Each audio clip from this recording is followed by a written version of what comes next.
faut que je vous fasse montrer un truc, la team. En fait, je l'ai partagé sur mon Instagram. Après, je sais pas si d'Instagram tu peux partager sur Snap ou... Je vais juste...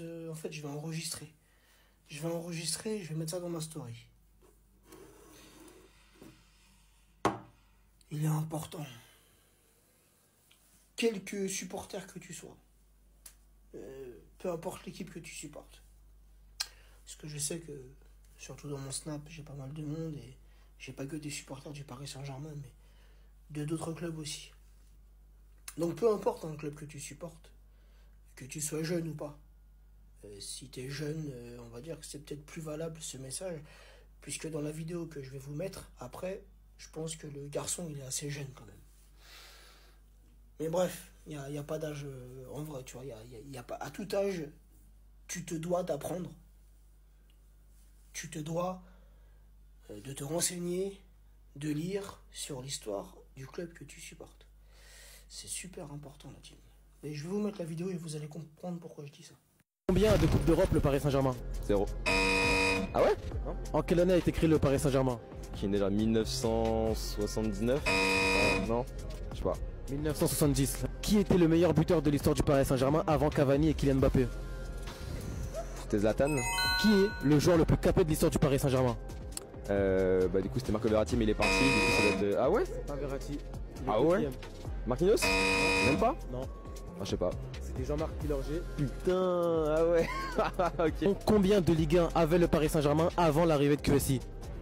Aucune idée, franchement, je t'avoue, je sais pas du tout là. Dans cette vidéo, 5 questions lui sont posées à ce jeune homme.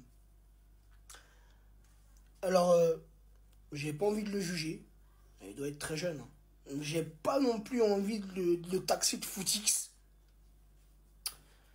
Mais, quand même, sur les 5 questions basiques que normalement tout supporter, peu importe l'âge, doit connaître.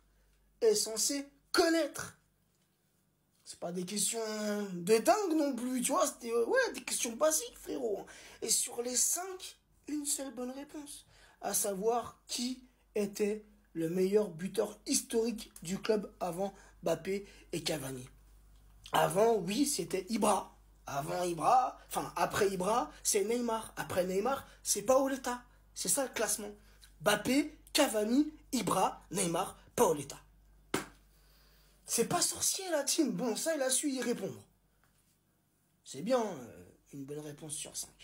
Mais ce qui m'a le plus choqué, c'est les 2 premières questions et surtout la deuxième. La deuxième, elle est fondamentale. En quelle année a été fondé le Paris Saint-Germain? Il a répondu 79. Non, frérot, c'est 9 ans avant. C'est 1970. La fusion entre le stade Saint-Germainois et le Paris FC. La première question, combien de Coupes d'Europe a le Paris Saint-Germain? Il a répondu 0. Non, mais même un petit, là, même mes enfants, ils le savent. Un petit de 11, 12, 13 ans, il sait que le Paris Saint-Germain, il a une Coupe d'Europe. Remportée en 96. 1-0 contre le Rapid Vienne. But d'Engoti. C'est pas compliqué, la team. Quel est le joueur le plus capé de l'histoire du Paris Saint-Germain? Ça aussi. Un supporter, il est censé répondre parfaitement à cette question. Jean-Marc Pilorget, 435 matchs à son actif. Marquinhos, il est juste derrière avec 432 matchs. Donc il a 3 unités d'égaler Jean-Marc Pilorget. Après, c'est Verratti, je crois que c'était 416 matchs. Et avant lui, c'était Sylvain Armand. Rappelez-vous de Sylvain Armand, défenseur du Paris Saint-Germain. 380, 385 ou un délire comme ça. Bref, presque la barre des 400 pour Sylvain Armand. Tu vois, ça c'est des trucs des trucs basiques que normalement tout supporter doit connaître. Et c'est comme la dernière question. Combien de titres de Ligue 1 avait le Paris Saint-Germain avant l'arrivée de QSI? 2. 1986, 1994. Tu vois, et après on a enchaîné. Quand les Qataris sont arrivés, 2013, on prend le 3e. On prend le 3e titre de Ligue 1 de notre histoire. Et après, ça s'est enchaîné. Maintenant, on est à 11 et là, on va chercher le 12e. Tu vois, je sais pas, c'est... Tu vois, C'est pour ça que je dis toujours la team, un supporter, il doit se renseigner. Il doit lire sur son club de cœur.